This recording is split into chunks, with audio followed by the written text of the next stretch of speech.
Hello বন্ধুরা, আশা করি তোমরা সবাই ভালো আছো।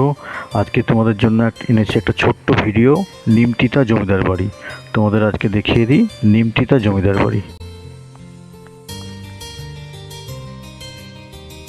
বন্ধুরা, এই জায়গাটাকে বলা হয় সাজুর মোড়। সাজুর মোড় হচ্ছে বহরমপুর থেকে মালদা যাওয়ার পথে NH-34-এর উপরে একটা স্টপেজ।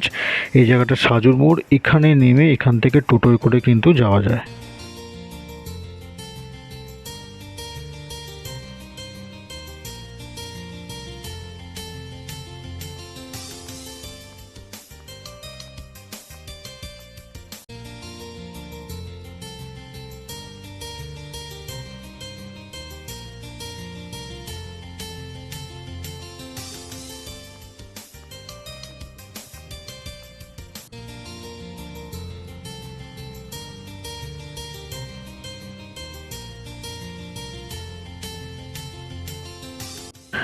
বন্ধুরা, এটা হলো Nimtita railway station. Nimtita railway station হচ্ছে আজিমগঞ্জ থেকে মালদা যাওয়ার পথে নিমতিতা রেলওয়ে স্টেশন একটি স্টপেজ পড়বে। এখানে অনেক এক্সপ্রেস ট্রেন থামে।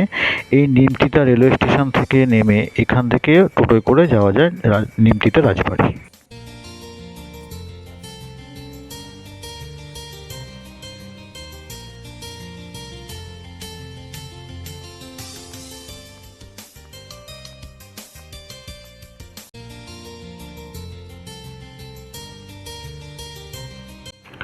নিমতিতা স্টেশন পেরিয়ে ব্যাংডুপি মোড় পেরিয়ে আমরা এগিয়ে চলেছি নিমতিতা রাজবাড়ির দিকে।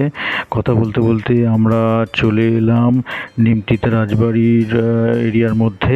নিমতিতা রাজবাড়ি গঙ্গার সামনে অবস্থিত একটি জমিদার বাড়ি। এই জমিদার বাড়িকে অনেকে রাজবাড়ি বলেও ভুল করে আখ্যা করে।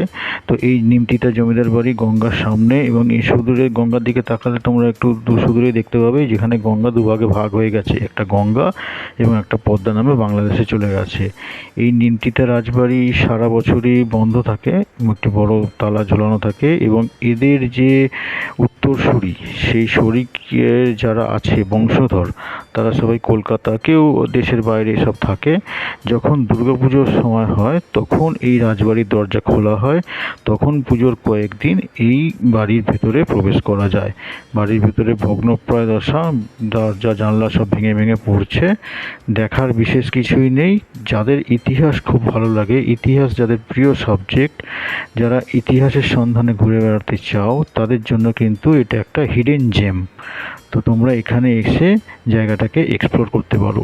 জায়গাটা ঘোরার সবথেকে ভালো সময় হচ্ছে দুর্গাপুজোর সময়। দুর্গাপুজোর 4 দিন এই বাড়ির দরজা কিন্তু খোলা থাকে। দশমীতে যখনই ঠাকুর বিসর্জন হয়ে যায়, রাজবাড়ির দরজাও আবার 1 বছরের জন্য বন্ধ হয়ে যায়।